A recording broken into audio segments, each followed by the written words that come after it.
اللہ رب العالمین قرآن میں کہتے ہیں وَلَنُذِيقَنَّهُم مِّنَ الْعَذَابِ الْأَدْنَىٰ دُونَ الْعَذَابِ الْأَكْبَرِ۔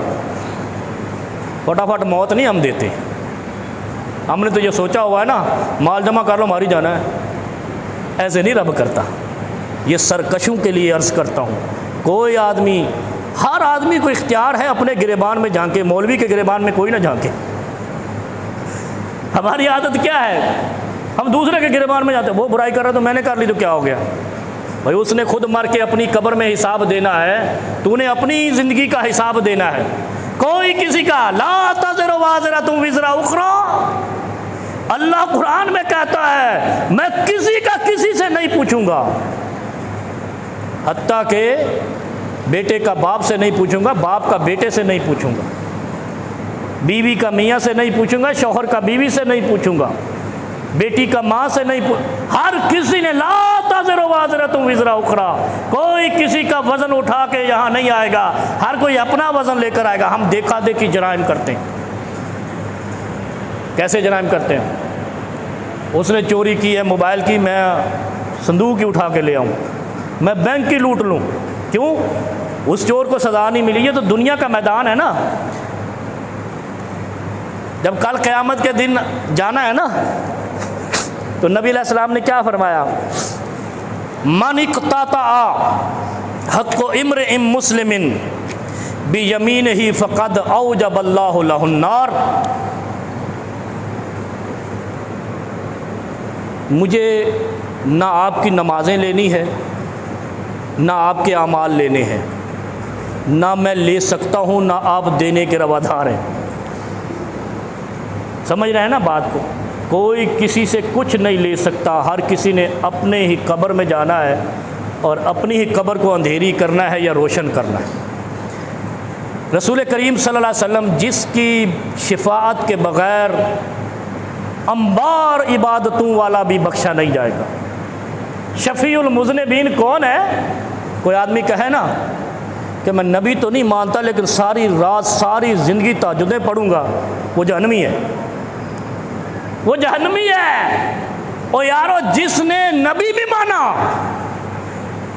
رسول بھی مانا، اسوہ حسنہ بھی مانا، لیکن کہا یہ آخری نبی نہیں ہے، اس کے بعد اور نبی ہے، وہ بھی جہنمی ہے۔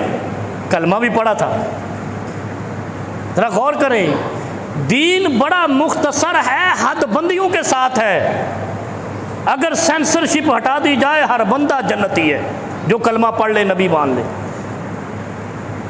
کیا فرمایا نبی کریم صلی اللہ علیہ وسلم؟ من اقتطع حق امرئ مسلم بیمینہ فقد اوجب اللہ لہ النار وحرم علیہ الجنہ۔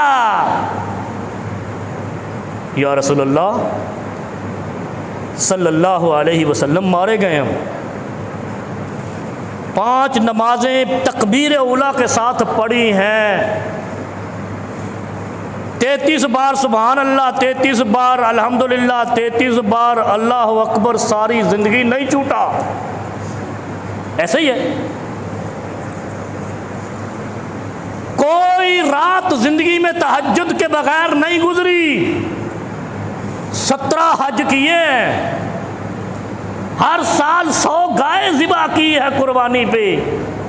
یا رسول اللہ فقد اوجب اللہ لہ النار وحرم علیہ الجنہ، جہنم اس پر واجب ہے، جنت اس پر حرام ہے۔ یہ ماجرا کیا ہے؟ حدیث صحیح حدیث ہے، اور یہ صحیح بخاری کی حدیث ہے۔ ایک صحابی یا رسول اللہ صلی اللہ علیہ وسلم پوچھتے ہیں، بڑا کڑا وقت ہے، ذرا غور کر کے جائیں، ہم عمل درست کر لیں، کم کر لیں، فائن کر لیں۔ میں نے پچھلے جمعہ بتایا تھا، او یارو صرف فرض پڑھو، کردار والے پڑھو، پریکٹیکل والے پڑھو، رسمی نہیں پڑھو، عادتاً نہیں پڑھو۔ کوئی بھی نماز عبادت سجدہ عادت کے اعتبار سے نہیں کرو، کردار کے اعتبار سے کرو۔ پریکٹیکلی سجدے میں پتہ چلے کہ تیرا سر سجدے میں گرا ہے، ساتھ اس جگہ پہ آنسو بھی ٹپکا ہے، یہ دل کی کیفیت ہے۔ اور اگر تیرے آنکھوں میں تری نہیں آئی اور تیرے سجدے ایسے ہیں مثل الغراب، کوے کے ٹھونگے مارنے کی طرح، تو یہ عادت کی نمازیں ہیں، یہ بیکار کی نمازیں ہیں، وقت ضائع نہیں کرنا چاہیے، وقت بڑا قیمتی ہے، وہ پھر ہاتھ نہیں آتا۔ یا رسول اللہ صلی اللہ علیہ وسلم، جہنم اس پر واجب، جنت اس پر حرام۔ فقال رسول اللہ صلی اللہ علیہ وسلم، فقال رجل، ایک اور صحابی ساتھ بیٹھے ہوئے، یا رسول اللہ صلی اللہ علیہ وسلم کہہ دیا کرو، یہ بھی اجر کماتے جاؤ۔ وَإِن كَانَ شَيْئًا يَسِيرًا، کیا کہا؟ یسیرن کہتے چھوٹی سی۔ یا رسول اللہ صلی اللہ علیہ وسلم، اگر چھوٹی سی بھی چیز ہو، وہ بھی اگر میں نے اپنے کسی بھائی کی، کسی دوست کی، کسی جاننے والے کی، کسی پڑوسی کی، یا کسی پاکستانی کی، یا کسی زمین والے کی منقطع کاٹ لی، کسی کا گنا کاٹ لیا، کسی کا مالٹا توڑ لیا، کسی کا پلاٹ قبضہ کر لیا، کسی کی زمین پہ جا بیٹھے، کسی کی گاڑی چھین لی، کسی کا موبائل چھین لیا، ہم کیا کہتے ہیں؟ 3310 موبائل چھینا ہے، ادھر کی کیس کرنا ہے، ایسے کہتے ہیں نا۔ چپل چوری کر لی، ذرا غور کرتے جانا، بڑی یہ ایسی ٹپیکل روایت ہے جو صحیح، اچھا یہ ساری کتب حدیث میں موجود ہے مگر سینسر ہے۔ کیوں؟ ہم تو بڑے جرائم کی طرف نکل چکے ہیں نا، چھوٹے جرائم تو نظروں میں نہیں آتے، اور یہ چھوٹے جرائم پہ اگر نظر ہو تو بڑا ہو ہی نہ۔ بڑے جرائم کی وجہ سے اس جگہ تک جانے کے لیے جرائم سے چشم پوشی کرنی پڑتی ہے، اور اگر پہلے جرم پہ نظر رکھی جائے تو آخری جرم ہوتا ہی نہیں ہے۔ انڈے سے ڈاکو بنا تھا نا، لطیفہ تو آپ سنتے ہیں، مثال سنتے رہتے، انڈے چوری سے ماں نے منع نہیں کیا، وہ ڈاکو بن گیا، کل کو ماں بھی پولیس اٹھا کے لے گئی۔ تو نے انڈے سے روکتی تو آج دوسرے کا گھر نہیں لوٹتا، گاڑی نہیں لوٹتا، 70-80 لاکھ کی آج کل آتی، اس وقت تو 3-4 لاکھ کی تھی۔ کیا فرمایا؟ من اقتطع حق امرئ مسلم بیمینہ فقد اوجب اللہ علیہ النار۔ اچھا اس میں ایک اور بھی باریک نقطہ ہے، یسیرن۔ نقطہ کیا ہے؟ آپ کی عدالتیں ہیں، پھر یہ توہین عدالت لگاتے ہیں، ان کو میں کیا کہوں آپ کی عدالتوں کو۔ میرا تو ایک نظریہ ہے، پاکستان میں فساد کی جڑ پاکستان کا نظام انصاف ہے، عدل ہے۔ عدل کا جنازہ جتنا پاکستان میں ہوتا ہے اتنا کہیں نہیں ہوتا۔ جس نے دوسرے کا حق غصب کیا پھر اس پہ قسم اٹھا دی، بے یمین ہی، اس کو کہتے قسم اٹھا کر حق کھا گیا۔ آپ کی عدالتوں میں کیا ہوتا ہے؟ 100%، ہاں بس چلو 99% کہہ دیتا ہوں، جھوٹی قسمیں اٹھائی جا رہی ہیں، اٹھوائی جا رہی ہیں، اور توقع کیا ہے؟ اللہ کی رحمت ہو جائے اور پیٹرول نیچے آ جائے، توقع یہی ہے نا۔ اور خود ہر بندہ عدالت میں جاتا اس لیے ہے کہ جھوٹی قسم اٹھا کے کیس جیت لے۔ اور یہاں کیا فرمایا ہے؟ اعمال کے انبار بورے بھرے ہوئے ہیں، بڑی عبادتیں ہیں، بڑے ذکر ہیں، بڑی تلاوتیں ہیں، بڑی حج ہیں، بڑی قربانیاں ہیں۔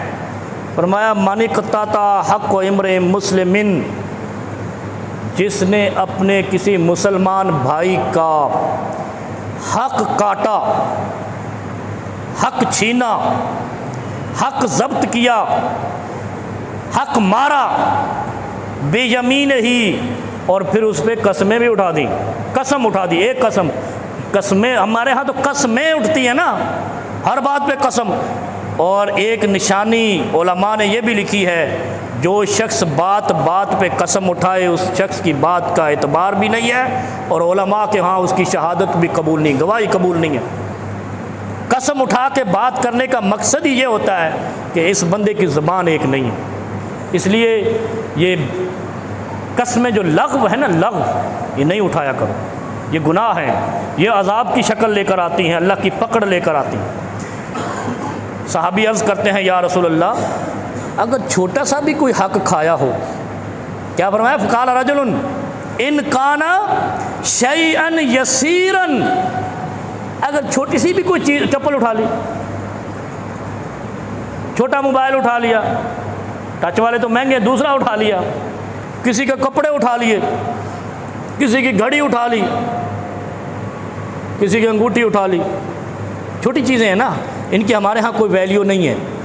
اور یہ واقعہ نبی علیہ السلام بیان کر رہے ہیں، اور وہ کون ہے ہستی جن کے بارے میں کہا گیا کہ ان جیسا پریکٹیکل مسلمان جنتی ہوگا، ورنہ نہیں۔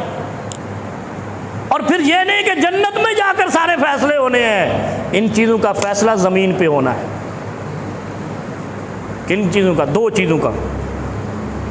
چیزوں کا حشر میں ہونا ہے، دو چیزوں کا زمین پہ ہونا ہے۔ یہ غور کر لیں، یہ ذہن میں رکھا کرو جو میں باتیں عرض کرتا ہوں، یہ کسی موٹیویشنل سے بھی آپ کو نہیں ملیں گی۔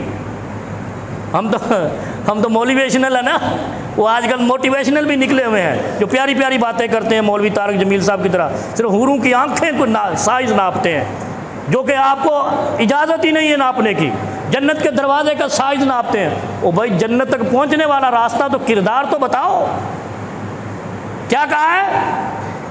یا رسول اللہ صلی اللہ علیہ وسلم ان کان شیئن یسیرن، اگر چھوٹی سی بھی کوئی چیز ہے وہ میں نے اٹھا لی ہے تو اس کے بارے میں بھی یہی ہے، فقد اوجب اللہ علیہ النار۔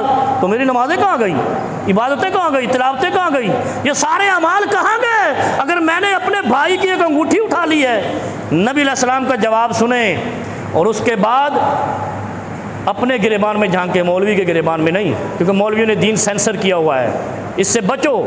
مولوی جو کہتا ہے اس کو توجہ سے سنا کرو، اور سوچا کرو کہ یہ بات اگر نبی کریم کی ہے تو مولوی کی ہستی پیچھے ہٹ گئی، اب نبی کی بات پہ عمل کر رہا ہوں۔ مولوی کی کہی ہوئی بات اگر وہ نبی علیہ السلام کی دلیل سے ہے تو آپ براہ راست نبی کے امتی ہے، مولوی کے نہیں ہیں۔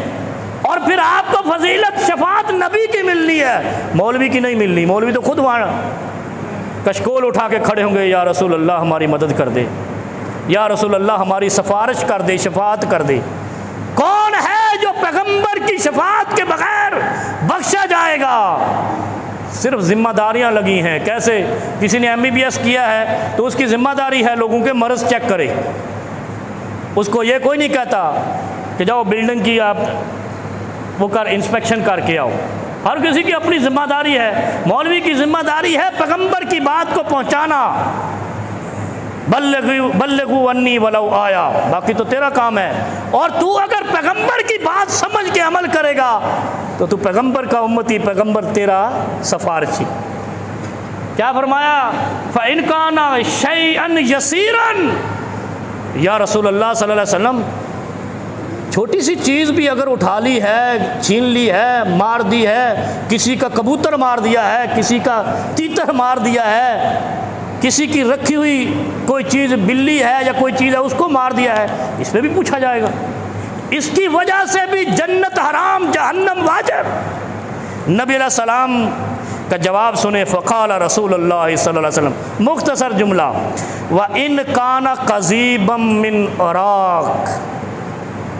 یہ مسواک کرتے ہیں، یہاں پیلی مسواک لوگ لے کے پھر رہے ہوتے ہیں، پیلی مسواک، ایک تو کالی سی ہے نا زیتون کی، اس کو بولتے ہیں، دوسری ہے کہ پیلی ہے، وہ پیلو کی ہے۔